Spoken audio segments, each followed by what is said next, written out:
بلوچستان میں دہشت گردی کی ایک اور ہولناک اور بزدلانہ واردات۔ ضلع واسطے کی تحصیل ماسکیل میں ایرانی سرحد کے قریب مسلح دہشت گردوں کی دکان پر اندھادھند فائرنگ۔ پنجاب سے تعلق رکھنے والے 5 غریب مزدور موقع پر ہی جاں بحق۔ سیکیورٹی حکام کے مطابق اس بربریت کے پیچھے کالعدم عسکریت پسند تنظیم بلوچ لبریشن آرمی کا ہاتھ ہے۔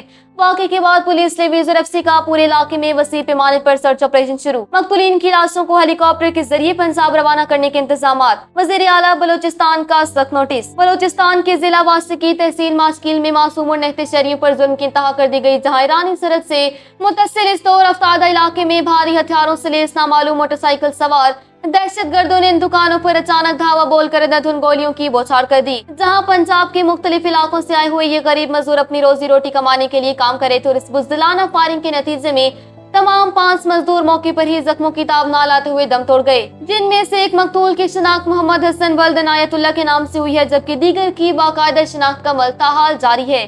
اور سیکیورٹی حکام کا کہنا ہے کہ اس شفاقانہ کارروائی کے پیچھے کالعدم عسکریت پسند تنظیم BLA ملوث ہے، جو اس سے قبل بھی صوبے میں بیرونی صوبوں سے آئے ہوئے معصوم محنت کشوں کو نشانہ بناتی رہی ہے۔ جبکہ واسطے کے ڈپٹی کمشنر عبدالمجید سرپارہ کے مطابق واقعے کے فوراً بعد پولیس لیویزر فرنٹیئر کور کی بھاری نفری نے موقع پر پہنچ کر پورے علاقے کی ناکہ بندی کر دی ہے اور حملہ آوروں کی گرفتاری کے لیے گھیرا تنگ کرتے ہوئے بڑے سرچ آپریشن کا آغاز کر دیا۔ جبکہ قانونی کارروائی اور میڈیکل معائنے کے بعد تمام مقتولین کی لاشوں کو سرکاری ہیلی کاپٹر کے ذریعے ان کے آبائی علاقوں میں منتقل کرنے کے انتظامات کیے جا رہے ہیں۔ اور دوسری جانب وزیر اعلیٰ بلوچستان کے معاون خصوصی شاہد نے اس واقعے کی شدید الفاظ میں مذمت کرتے ہوئے واضح کیا کہ حکومت اس قتل عام کا سخت نوٹس لے لی اور بے گناہ شہریوں کے خون سے ہولی کھیلنے والے یہ دہشت گرد نہ سے کسی صورت قانون کی گرفت اور عبرتناک انجام سے نہیں بچ سکیں گے۔